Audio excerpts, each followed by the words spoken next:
At the shareholder meeting, there were 3 mystery objects under 3 mystery sheets. One of them did not appear to be the Roadster. That one's missing. So what is under the sheet?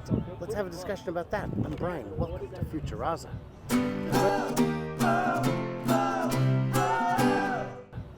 I'm joined today by Jim, the Iowa Tesla guy. He's been on the channel before. You may have seen him. And if you haven't, well, maybe I'll throw a link in the description. We saw the shareholder meeting. It was fun. Before we get too excited about it, what was in the presentation?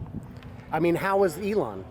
He seemed a little jubilant. He seemed a little happy. Maybe he got his payday. I'm not sure. Did you hear something? I heard something. He was in a good mood. It felt like the return of Elon Classic. Tell you what, if I got $56 billion, I'd be pretty happy too. I think I'd manage, but you know what I wouldn't do is go back to work.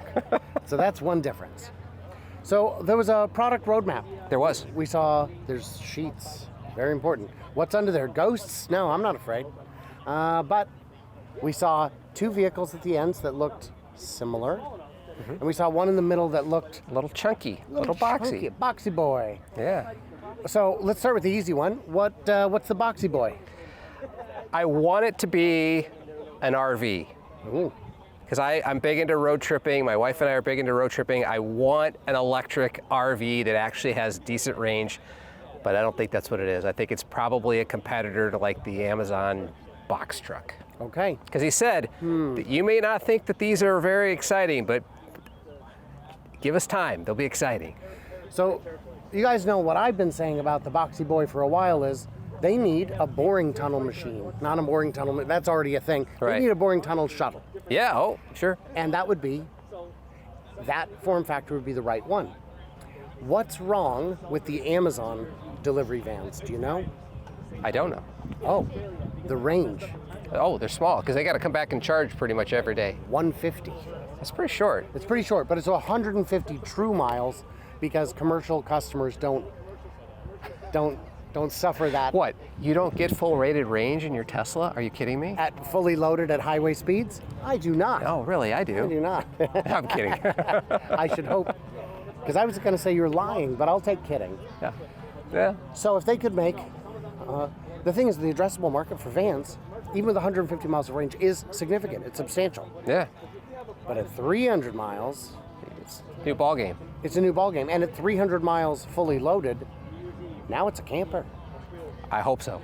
It is absolutely a camper. And even if they don't do it, give me a box and let some other third-party company do a conversion, full kitchen, bathroom, shower conversion on this thing, and now we're talking a true RV road tripper.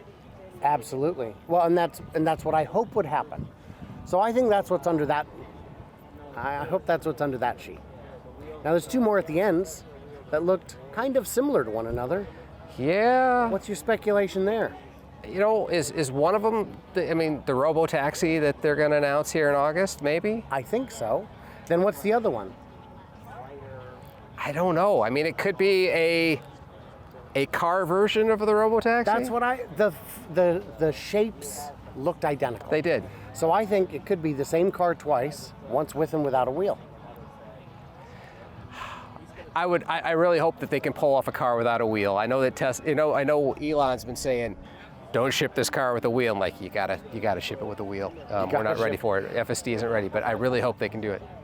If the cyber car with a wheel is drive-by-wire, which you would think it should. You would think it should. Then it doesn't matter if the wheel's there or not because it's disengaged during driving.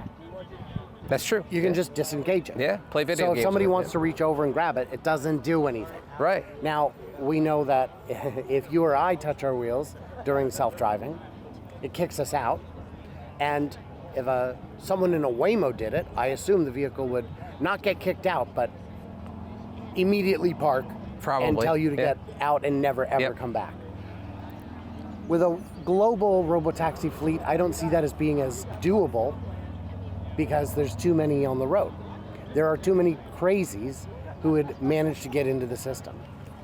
So I think that's what those 2 vehicles are. Do you think we're going to see anything on 8.8, or as the Europeans call it, 8.8, because they do it backwards? Maybe. We might see something. I think with this announcement on, August 8th or 8th, if you're talking like the or Europeans. 8th August, yeah. That I think that's going to give us a hint of where they're going.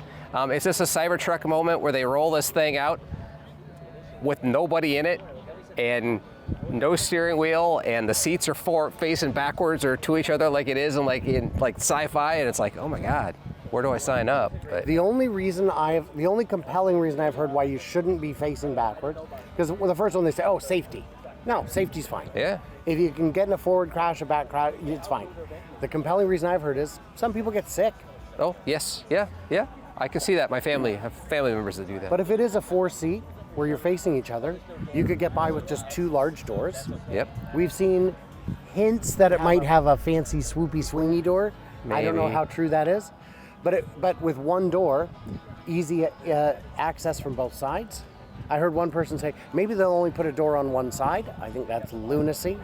I don't see... That's crazy talk. It's crazy talk, because what if you need to get out on the other side when it's on a one-way road, or heaven forbid, a left-hand or right-hand drive country?